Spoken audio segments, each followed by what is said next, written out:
신명기 말씀이 2024년 1월부터 2월 중간까지 본문 중에 하나입니다. 제가 새벽에도 몇 번 말씀을 드렸지만 신명기는 모세 유언과도 같은 말씀입니다. 이스라엘 백성들이 이제 조금 있으면 이 요단 동편, 이 요단강 이 동편에서 요단강을 도하해서 이제 가나안으로 들어가게 돼요. 모세는 그들과 함께하지 못합니다. 왜냐하면 하나님께서 모세가 가나안으로 들어가는 것을 허락하지 않으셨어요. 이제 그들과 함께하지 못하기 때문에 하나님께서 모세를 통해서 그들에게 유언과도 같은 말씀을 주시는 것이 신명기라고 말입니다. 자, 그 중에 오늘 우리에게 주어진 말씀이 4장 1절부터 8절이에요. 한번 1절, 2절 먼저 한번 보세요. 1절, 2절. 이스라엘아, 이제 내가 너희에게 가르치는 규례와 법도를 듣고 준행하라. 그리하면 너희가 살 것이요 너희 조상의 하나님 여호와께서 너희에게 주시는 땅에 들어가서 그것을 얻게 되리라. 내가 너희에게 명령하는 말을 너희는 가감하지 말고 내가 너희에게 내리는 너희 하나님 여호와의 명령을 지키라. 이렇게 얘기합니다. 자, 여러분 말씀 한번 보세요. 보시면 2절 뒷부분에 보면 뭐라고 얘기합니까? 2절에 보면 내가 너희에게 명령하는 말을 뭐하래요? 너희는 더하거나 보태지 말고 가감하지 말고 내가 너희에게 내리는 너희 하나님 여호와의 명령을 뭐하랍니까? 지키라고 말합니다. 2024년 이 새해 첫 특별 새벽 기도에 하나님께서 우리에게 주신 말씀, 이 말씀으로 받으실 수 있기를 바랍니다. 하나님의 명령을 가감하지 말고 지켜야 한다고 말합니다. 여러분, 우리가 하나님을 사랑하는 것을 볼 수 있는 것이 있어요. 그게 뭡니까? 무엇보다도 내 삶 속에서 하나님을 경건하게 두려워하고 삼가며 하나님께서 주신 그 말씀을 어떻게 해요? 묵묵히 지켜나가는 자가 하나님을 사랑하는 자입니다. 아셨어요? 이유인즉 그 여호와 하나님의 규례와 법들을 준행할 그때에야 하나님의 속 깊은 마음이 어떻게 우리에게 전달이 되는 거예요. 내가 교회 나온다고요. 내가 목사라고요. 장로라고요. 여러분, 하나님의 마음이 내가 목사가 되고 장로가 되면 그대로 전달되는 게 아니라는 얘기입니다. 우리가 무엇보다 하나님을 경건하게 두려워하고 삼가면서 하나님의 말씀을 묵묵히 지켜나갈 그때 어떻게 해요? 하나님의 그 속내를 내가 깊이 이해할 수 있고 그 명령과 규례를 주신 하나님의 마음과 내 마음이 어떻게 해요? 연결이 된다 그 말이에요. 하나님이 그거 아셨기 때문에 어떻게 해요? 이스라엘 백성들이 이제 가나안에 들어가서 그 땅을 차지하고 살 텐데 그들에게 중요한 건 무기도 아니었고 군사력도 아니었고 무엇보다 중요한 건 뭡니까? 하나님과 그들이 어떻게 해요? 하나가 되는 것이 중요했습니다. 자, 그래서 하나님께서 여러분 1절에 보면 또 뭐라고 얘기해요? 이스라엘아, 이제 내가 너희에게 가르치는 규례와 법도를 듣고 준행하라. 자, 2절과 비슷한 말이었어요. 가감하지 말고 내가 너희에게 내리는 여호와의 명령을 어떻게 해요? 지키라는 말과 별반 다를 것이 없습니다. 자, 그런데 그 말씀을 듣고 준행할 때 어떤 일이 일어난다 그래요? 1절 뒷부분에 보세요. 뭐라고 얘기합니까? 규례와 법도를 준행하라. 그리하면 뭐라 그래요? 너희가 살 것이요. 이 표현합니다. 그리하면 너희가 살 것이요.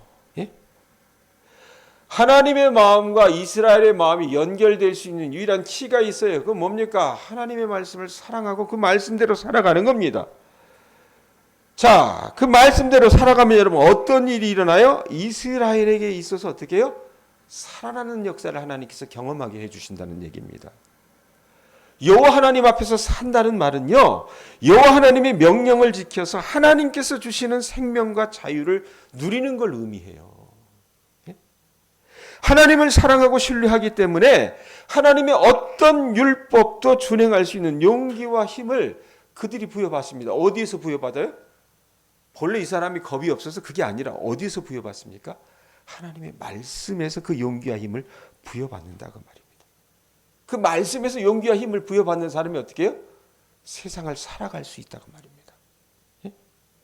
여러분, 하나님 앞에 산다는 말은요, 산다는 말의 다른 뜻은요, 하나님께서 주시는 그 약속의 땅에 들어가서 그것을 차지하고 사는 길이라고 또 얘기해요. 1절 뒷부분에 보세요. 뭐라고 얘기합니까? 그리하면 너희가 살 것이요. 이렇게 얘기해놓고 뒤에 어떤 말이 붙어요? 읽어보세요. 읽습니다. 시작.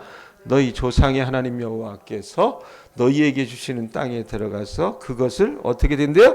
얻게 되리라. 우리가 하나님 앞에서 산다는 다른 의미는 뭐냐? 하나님이 주시는 그 약속의 땅 가나안에 들어가서 어떻게 해요? 그것을 차지하고 사는 거라고 말합니다. 여러분, 땅을 차지하고 산다는 뜻은 어떤 뜻이냐? 내가 들어가서 올해 내가 얻어야 될 그런 어떤 소출이 있고 소작이 있고 뭐 이런 것들이 있어. 그래서 그거 내가 얻어야 되는 거야. 이런 뜻만이 아니라 가나안 땅을 어떻게 해요? 하나님의 공평과 정의가 하수처럼 흐르는 세상으로 나를 통해서 하나님께서 만들어 가신다는 겁니다. 이스라엘에게 있어서 여러분, 영생은 어떤 의미였냐면 형제 자매가 한데 연합하면서 동거하고 하나님으로부터 오는 그 비와 이슬, 이 우로 같은 은혜를 누리는 것. 그것을 그래서 어떻게 합니까? 자기만 먹고 배부르는 것이 아니라 사회의 밑바닥 계층 사람들에게까지 흘러내리게 하는 나눔의 삶을 이야기한다라고 1절 2절이 얘기를 해요. 자, 그러면 이 신뢰가 어디에 나오느냐? 그게 3절 4절 말씀입니다. 3절 4절 말씀 같이 읽습니다. 시작. 여호와께서 바알 부올의 일로 말미암아 행하신 바를 너희가 눈으로 보았거니와 바알 부올을 따른 모든 사람을 너희의 하나님 여호와께서 너희 가운데서 멸망시키셨으되 오직 너희의 하나님 여호와께부터 떠나지 않은 너희는 오늘까지 다 생존하였느니라. 여러분, 이게 무슨 이 이야기인지 우리는 잘 몰라요. 제가 혹시 민수기 설교할 때 그 설교를 만약에 귀에 유념해서 들었던 분들이라면 생각날 수도 있습니다. 자, 하나님의 명령, 하나님의 말씀대로 살면 그것을 지키면 살고 또 그렇지 않게 되면 죽는다는 것을 예로 증명하기 위해서 하나님은 모세를 통해서 3, 4절 말씀에서 바알부올에서 행해졌던 음행 사건을 예로 듭니다. 자, 이스라엘 백성들이 여러분 광야에서 이렇게 진군했을 때 그 사람들의 소식들이 온 주변에 다 퍼지는 거예요. 자, 그 중에 그 사람들의 이야기를 듣고 굉장히 놀란 왕이 있었습니다. 그게 누구냐면 모압의 왕 발락이라고 하는 사람이었습니다. 자기가 봤을 때 어떻게도 이게 안 되는 거니까 자기가 봤을 때 꾀를 냈어요. 그래서 발람이라고 하는 영험한 선지자를 데려다가 그들을 저주하게 합니다. 근데 하나님이 어떻게 하셨어요? 발람의 입을 틀어 막으셨어요. 그렇게 못하게 하셨어요. 그러니까 발락이 열받아가지고 어떻게 합니까? 계속 뇌물을 가져다 줘요. 그것 먹고 제발 우리나라와 이 모압 종족을 위해서 이 이스라엘 백성들을 저주해달라고 얘기합니다. 근데 하나님이 발람이 입을 열 때마다 어떻게 해요? 그 저주가 축복으로 되게 만드세요. 해도 안 되니까 나중에 어떻게 되냐면 이 민수기 25장 1절에서 18절 말씀에 보면 이 발람이 꾀를 냅니다. 돈은 받아 먹었으니까 어떻게 뭐 훈수라도 둬야 될 거 아니에요. 그러니까 내가 이들을 저주하지 못하겠는데 한 꾀는 줄게. 그게 뭐냐면 이 이스라엘 남자들을 바알 부올에서 이 음란한 우상들을 섬기는 이 미디안 여자들이요, 그걸 초청을 해요. 이스라엘 남자들에게. 이 근동아시아 여러분, 이 종교라고 하는 것이 굉장히 음란하다 그랬잖아요. 왜냐하면 하늘에 비가 내려 이 사람들이 농사짓고 살 수 있어요. 근데 거기는 여러분 우리처럼 뭐 사시사철 뭐 1000mm 이상 이 정도의 강수량이 있는 그런 땅이 아닙니다. 그렇기 때문에 자기 딴에는 자기들이 생각했을 때는 하늘의 신이 발동을 해야 돼요. 그 남신과 땅의 신 여신이 어떻게 해요? 교잡을 해야 그것이 어떤 서로 이렇게 짝짝꿍이 돼야 비가 온다라고 생각을 해서 그들의 신전에는 남성 창기와 여성 창기가 있었습니다. 그래서 사람들이 보는 앞에서 이 성관계를 하게 하면서 그들이 그런 일들을 행할 때 그들의 신이 비를 준다고 믿었어요. 근데 그 제사에 어떻게 해요? 이 미디안 여자들이 이스라엘 백성들을 초대한 거예요. 남자들을. 자, 보고 앉아있으니 볼만하거든요. 인간의 말초신경을 자극을 합니다. 예? 근데 여러분 그게 어떻게 해요? 하나님의 분노를 촉발합니다. 발람이 꾀를 냈지만. 그래서 하나님이 어떻게 하세요? 심판을 하시거든요.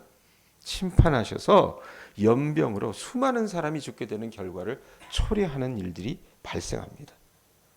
자, 그때 이 미디안 족속 수령의 딸, 아주 대표적인 못돼 먹은 여자가 있었어요. 그게 누구냐면 고스비라고 하는 이 여자가 있었습니다. 이 고스비라고 하는 여자를 데려와서 행음한 시므온 지파의 족장급 인물이었던 시므리라고 하는 아주 못돼 먹은 이 족장급 인물이 있었는데, 이 사람이 그 수많은 백성들이 죽어나가는 것을 보면서 그 백성들 앞에서 자기 텐트 안에서 그 여자를 데려다가 행음을 하는 거예요. 여러분 보고 앉아있으면 얼마나 기가 막힙니까? 사람이 죽어나가고 하나님이 심판을 하시는데, 그런데도 누구 하나 여러분 그거에 대해서 제재를 가하지 않았습니다. 그럴 때 누가 나서냐면 이 엘르아살의 자손이었던 비느하스라고 하는 레위 자손 가운데 비느하스가 여호와 하나님을 위해서 그 질투를 과시한 공로를 어떻게 하냐면 창을 가지고 그 고스비와 시므리를 찔러 죽입니다. 그리고 하나님께서 그것을 기쁘게 받으세요. 기쁘게 받으셔서 나중에 어떻게 하냐면 이 비느하스를 이스라엘의 영원한 제사장 가문으로 택해 주시는 영광을 주십니다. 그 내용이 3절과 4절이에요. 3절 다시 한번 보세요. 뭐라고 얘기합니까? 중간에 보면 바알부올을 따른 모든 사람을 너희 하나님 여호와께서 너희 가운데서 어떻게 하셨대요? 자, 이 사건을 여러분 이스라엘 백성들이 불과 수년 전에 봤던 겁니다. 경험을 했어요. 그놈들 다 죽었지 않느냐. 하나님의 명령과 규례와 법들을 지키지 않은 그들은 어떻게 해요? 죽었어요. 그랬지만 4절 여러분 어떤 말씀이 있습니까? 4절 뭐라고 얘기해요? 오직 너희 하나님 여호와께부터 떠나지 않은 너희는 오늘까지 다 생존하였느니라. 비느하스를 포함해서 하나님 여호와께 붙어서 떠나지 않은 너희는 어떻게 하나님이 살려주셨다는 얘기입니다. 그리고 이제 주 주시는 땅에 들어가서 그것을 얻게 되는 영광을 주시겠다라고 말씀을 하세요.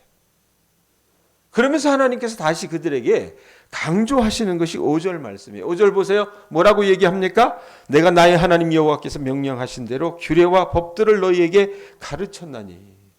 모세가 그렇게 했거든요. 그래놓고 이런 너희가 들어가서 기업으로 차지할 땅에서 그대로 뭐하게 한다 그래요? 행하게 하려 함인즉. 하나님이 여러분 왜 우리에게 말씀을 주세요? 백권사님? 왜 말씀을 주세요? 왜 가르쳐 주십니까? 이유가 뭡니까? 우리가 2024년 살아갈 그 땅에서 어떻게 해요? 그 말씀대로 행하게 하려고 하나님께서 말씀을 주신다는 얘기입니다. 이스라엘 백성이 여러분 기업으로 차지할 그 땅에 들어가서 그대로 행하게 하려 하기 위해서 하나님께서 어떻게 해요? 그 말씀을 모세를 통해서 미리 주셨다라는 얘기입니다. 자, 그 말씀 주셨으면 어떻게 해야 돼요? 그 백성들이 6절 보세요. 앞에 부분 뭐라고 얘기합니까? 너희는 뭐라고 얘기해요? 지켜 행하라. 그럼 지켜 행하라. 이것이 여러 민족 앞에서 너희의 지혜요 너희의 지식이라. 그들이 이 모든 규례를 듣고 이르기를. 자, 여러 민족이 이 모든 규례를 듣고 이르기를 뭐라고 얘기합니까? 이 큰 나라 사람은 과연 지혜와 지식이 있는 백성이로다 하리라. 여호와 하나님의 명령과 규례와 법도를 준행하면 여호와 하나님 앞에서 살 수 있을 뿐만 아니라 어떤 영광을 주신대요? 뭇 백성 앞에서, 뭇 민족 앞에서 이스라엘 백성을 거룩한 백성으로 구별짓게 만드는 요건이 될 거라고 얘기를 합니다. 여러분, 이스라엘이 여러 민족 중에서 두각을 드러내는 계기가 있어요. 그건 뭡니까? 그들이 잘 나가는 겁니까? 그들이 성공하는 겁니까? 아닙니다. 말씀해 보면 뭐라고 얘기합니까? 하나님께서 그들에게 모세를 통해서 가르쳐 주신 법도와 명령과 규례를 행하는 것 외에 다른 길이 없다라고 얘기합니다. 여호와 하나님의 율법을 지켜 행하면 그것이 여러분 여러 중에서 이스라엘을 돋보이게 만드는 지혜와 지식이 된다라고 말씀이 얘기를 해요.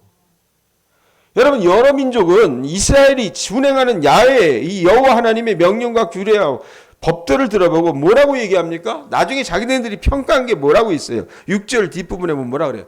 이 큰 나라 사람은 과연 뭐가 있다 그래요?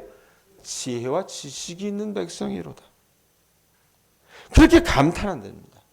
이스라엘이 큰 나라가 되는 것에는요, 여호와 하나님의 법도와 규례를 준행하는 것이 결정적인 요소인데, 여러분 이스라엘은요 군대나 병거, 영토나 식량, 지하자원 등의 힘으로 큰 나라가 되는 게 아니래요. 그게 아니라 여호와 하나님께서 그들에게 주셨던 규례와 법도를 준행함으로 큰 나라가 된다는 겁니다. 말씀대로 살아가는 것으로 큰 나라가 된다 그 말이에요.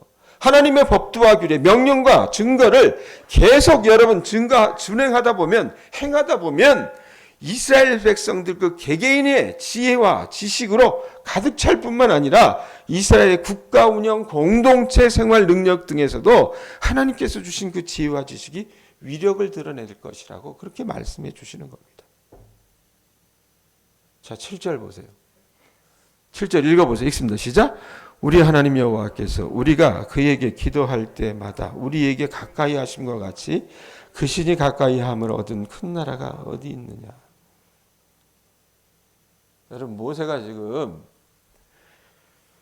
100세가 넘는 인생을 살아나가면서 그가 하나님이 자기와 함께하는 것을 경험했고 광야 속에서도 그 백성들을 이끌고 나가면서 하나님께서 주시는 것들을 다 연륜 속에서 그가 느끼잖아요. 그럴 때 자기가 고백하는 거예요. 뭐라고 얘기합니까? 우리 하나님 여호와께서 우리가 기도할 때마다 뭐 하신대요? 우리에게 가까이 하신대요. 여러분 이스라엘이 기도할 때마다 하나님은 이스라엘 가까이 계셨습니다. 그렇기 때문에 기도가 중요한 거예요. 여러분 기도하는 사람은요 하나님과 가까이 할 수 있는 특권을 가진 사람들입니다.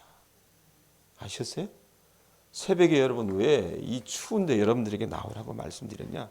여러분 하나님과 가까이 할 수 있는 특권을 여러분들은 소유하게 된 것인 줄로 믿으시기 바랍니다. 우리가 기도하면서 하나님의 거룩한 백성으로 부름을 받아서 하나님의 심장에서 들리는 그 속마음을 들을 수 있고 하나님과 동행할 수 있는 권리를 여러분 우리는 얻게 된다고 말입니다. 여러분이 새벽의 문을 여시면서 기도하실 수 있기를 바랍니다. 기도하시면서 하나님의 최측근이 될 수 있기를 주님의 이름으로 축원드립니다. 마지막 8절 보세요. 뭐라고 얘기합니까? 오늘 내가 너희에게 선포하는 이 율법과 같이 이 규례와 법도가 공의로운 큰 나라가 어디 있느냐. 여호와 하나님의 여러분 규례와 법도처럼 공의로운 규례와 법도를 가진 나라가 가장 큰 나라라고 얘기해요. 큰 나라는 여러분 영토가 넓은 나라가 아닙니다. 군사력이 강성한 나라도 아니고 지하자원이 풍부한 나라도 아니에요. 모세를 통해서 들려주신 하나님의 말씀이 말하는 큰 나라는 뭡니까? 하나님이 함께 하시는 나라입니다. 요셉이 애굽에 팔려가 종살이하고 억울하게 감옥에 투옥되기도 했지만 그 사람이 그 당시 가장 여러분 큰 나라였던 애굽에서 들림을 받잖아요. 들었음을 받잖아요. 가장 소중하고 빛나는 존재가 됩니다. 이유가 뭡니까 여러분? 요셉을 증거할 때마다 늘 따라다니는 말이 있다고 했어요. 뭡니까? 하나님이 그와 함께 하셨기 때문에 그렇습니다. 큰 나라는요 요셉처럼 기도로 여호와 하나님의 가까이 하심을 확보한 나라이고 공의로운 규례와 법도를 준행하는 나라며 따라서 여호와 하나님의 공의롭고 자비로운 성품이 법과 제도 속에서 작동하는 나라를 말한다 그 말입니다.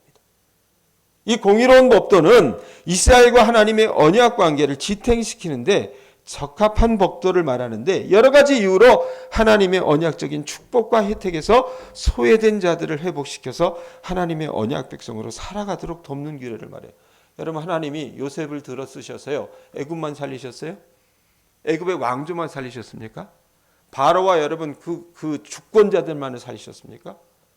굶어 죽는 애굽 백성들을 다 살리셨습니다. 그들만 살리셨습니까? 요셉이 일가도 다 살리셨습니다. 근동아시아 주변에 굶어 죽는 그 연약한 소외된 백성들을 하나님이 살리셨다 그 말입니다. 열방에 복이 된다라고 하는 말은 바로 그 말씀을 가지고 얘기한다 그 말입니다.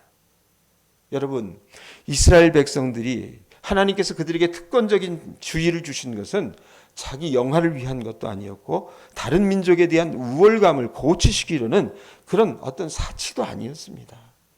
이스라엘에게 주신 여러분 하나님의 특권은 열방 가운데 요셉처럼 어떻게 해요? 하나님의 백성다움을 어떻게 해요? 보여주는 겁니다. 하나님의 법도와 규례의 통치를 받는 백성이 얼마나 강한 나라인지를 입증하라고 하는 책임감을 동반하는 것이 이 큰 뜻이라고 말입니다. 그걸 누가요? 요셉처럼 했다고 말입니다. 정리합니다, 여러분. 특별 새벽기도의 전날 하나님은요, 그 백성 이스라엘에게 하신 것처럼 우리에게 2024년이라고 하는 이 가나안 땅을 앞에 두고 어떻게 살아가야 할 것인가를 말씀해 주십니다. 올 한 해 무엇보다 우리 하나님이 우리에게 주시는 그 말씀대로 살아가는데 최선을 다하는 우리 교우들 되실 수 있기를 바랍니다. 아셨어요? 최선을 다해서 살아가실 수 있기를 바랍니다. 그렇게 하면 하나님께서 주시는 생명과 자유를 누리는 한 해를 여러분들은 경험하게 될 줄로 믿습니다. 목사님 무슨 말이에요? 나는 지금 내 삶이 얼마나 공고한지 목사님은 알기나 하세요? 내 새끼들이 얼마나 지금 어려운 형편에 처해 있는지 알기나 하세요? 내가 작년에 농사를 얼마나 망쳤는지 알기나 하세요? 내 몸이 얼마나 병들었는지 목사님은 알기나 하세요? 그러니 당장 내 손 안에 필요한 돈을 가져다 주시든지 내 자녀의 어떤 형통을 가져다 주시든지 병이 낫게 해 주시든지 이렇게 여러분 우리는 바랄 수도 있습니다. 그러나 그 전에 하나님께서 주시는 말씀을 여러분들 기억하실 수 있기를 바랍니다. 하나님께서 가난을 앞에 두고 이스라엘 백성들의 문제를 한꺼번에 다 해결해 주신 것이 아니었습니다. 먼저 하나님의 말씀대로 살아갈 것을 하나님께서는 당부하셨어요. 우리가 그 말씀대로 살아가면 여러분 우리가 하나님 앞에 원하는 그 부차적인 기도 제목 하나님께서 이루어 주실 줄로 믿습니다.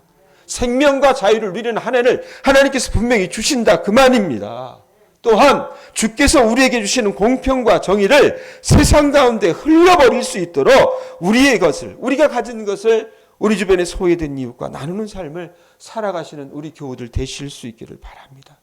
그럴 때 하나님께서 비느하스처럼 영원한 제사장 감으로 택함을 받는 은혜를 여러분들에게 누리게 해 주실 줄로 믿습니다. 여러분, 우리가 세상을 살아갈 때 우리 하나님은 동양교회 교우들에게 원하시는 기대가 있습니다. 그게 뭡니까? 다시 강조하지만 말씀대로 사십시오. 아셨어요? 말씀대로 살아가려고 애쓰는 2024년이 되실 수 있기를 바랍니다. 우리가 그 말씀대로 지켜 행하면 그것이 세상 가운데 하나님의 백성을 돋보이게 하는 지혜와 지식이 되게 하는 줄로 믿습니다. 사람들이 보고 물을 거예요. 야, 너는 어떻게 그렇게 해?